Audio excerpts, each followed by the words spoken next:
From the Opopco Studios in Oklahoma City, you're watching The Press Row. This is our 5 and 5 segment, and we are brought to you by Papa John's Pizza. Better ingredients, better pizza, Papa John's. Thanks, right? Peyton Manning. Hey, you're welcome. All right, we've got 5 topics, about a minute each. Let's get right to it. Mike, with the hot topic of the day, Frank Shannon. He has taken OU to court after they decided to suspend him for a year for a sexual assault on campus. Now OU's taking him to court to say we want to get this expedited. If Frank Shannon ultimately wins, Bob Stoops will? He's giving him first-team reps right now, or at least Mike Stoops is. I really don't know here, but all indications, Jenny, is that Frank Shannon's going to be playing linebacker for him.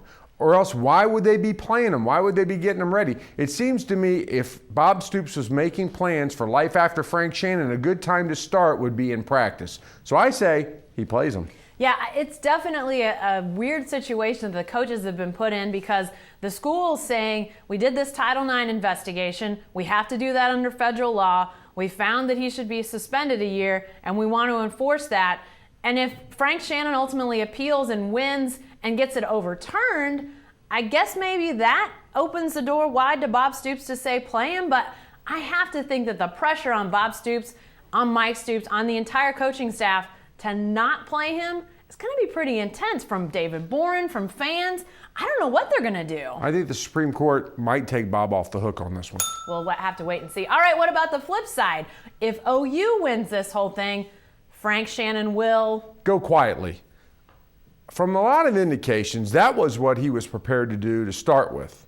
He's got a new attorney now, and after he hired that new attorney, then came the filing with the district court looking for an emergency stay. It appeared, what else is Frank's play? If he wants to go play college football and OU wins, he's going to have to go find himself another place to play, and making a ruckus and extending this further really would hurt his chances of doing that, and also would not start the clock. So I think Frank would probably go quietly and try to find another place to play some football. Well, I think Frank Shannon will struggle to figure out what he is going to do because this is a little bit like the Devontae Fields situation at TCU. He had a situation that he got suspended by the school, then he decided to transfer, and oh, wait a second, TCU says, you're suspended, you can't play elsewhere. So if he's still suspended at OU, to me, Division I options are limited to none. I don't think he has any. So he might be looking at NAI. I mean, I don't know. I think options are going to be limited for Frank Shannon if he doesn't win this thing. All right, let's look to Stillwater and OSU. A little true-false, Mike. OSU will play 3 quarterbacks in their opener against Florida State. When I first read this, I thought false, but consider this. If this is going to be the lopsided game it's forecast to be, the defending national champion against a team that returns fewer lettermen than almost anybody in the country, and the game gets out of hand, you could see a scenario in which Gundy says, listen, I don't know who the quarterback's going to be yet. We're going to turn this into an audition. See who plays best against Florida State and then make our decision then. So I'm going to say true. He plays a bunch of quarterbacks and sees how they did. Yeah, I think maybe this question comes down to, is there any possibility they're thinking about redshirting Mason Rudolph?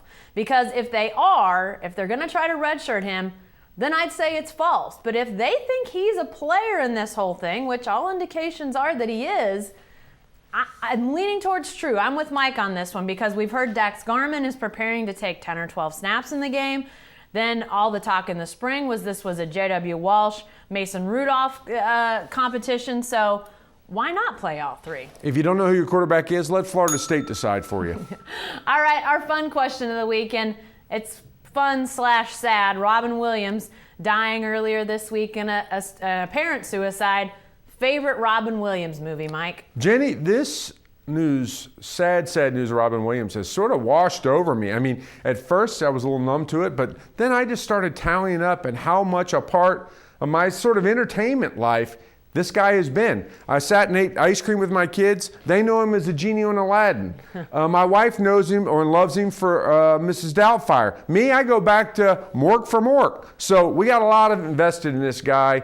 He's provided a lot of good clean family entertainment. And that's really scarce these days. I'm going to go with The Best of Times, his one and only sports movie, at least as I could find. Remember, he was the guy who dropped the pass in the fateful game, and Kurt Russell plays the quarterback, and they want to play it again. And they do play it again. Love that movie. Miss you, Robin Williams. Yeah, a lot of good stuff to choose from. And, you know, Good Will Hunting came out when I was sort of at that time in my life where I could really relate to those characters. So I love that movie. But the one that gets me every time, and this is weird because he's such a comedian, but I thought Dead Poets Society was the Robin Williams movie that ranks at the top of my list. But I mean, you can't help but hear his Good Morning Vietnam opening and not smile. I mean, those are the type of things that, you know, we're always going to appreciate about his acting, his comedic genius. I mean, so many to choose from with Robin Williams.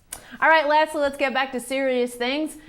Auto racing, Tony Stewart involved with a hit and death of a fellow driver after a race. Okay, Mike, the big question here, what, if anything, can auto racing do to avoid another tragedy like the Tony Stewart, Kevin Ward Jr. tragedy? There's nothing like it in other sports. I mean, Kevin Durant goes to play at Rucker Park, but he doesn't go play in an AIA game. He doesn't go play, and so you have this collision of superstar with guys who are trying to make their way. Guys who've been watching Tony Stewart and how he races. Watching Tony Stewart get out of his car and berate and throw helmets at people, and he's not the only one. What they can do, really, is roll this sad, tragic tape every season before the racing season. They can show them and say, this is why, if you don't have to get out of your car, do not get out of your car. Do not drive angry, and do not park and wreck angry. They need to show this. This needs to be shown just like they do in other sports when they try to get them ready for the season, the orientation. This needs to be the tape that every driver from now on sees. I agree with that. And I think if racing really wants to make a stand, doing something like enacting suspensions for guys that get out of their car. And I'm not saying what Kevin Ward Jr., I'm not saying that he deserved any of this by saying this, but getting out of your car when other guys are still in their cars and at close to race speeds, to me, that is the type of thing that racing has to say, we have to try to avoid this. Let's make sure guys are staying in their cars or with personnel who are handling, getting the track cleaned up, that sort of thing. Maybe you say, if you get out of your car and do this sort of thing, it's a half a season suspension. It's a full season suspension. These guys are independent contractors, essentially, and if you take away their livelihood for that long, it would be a pretty big deterrent to these guys to stay in their cars and not have this kind of situation happen again. Be sure to stay with the best coverage team anywhere at newsok.com and every day in the Oklahoman.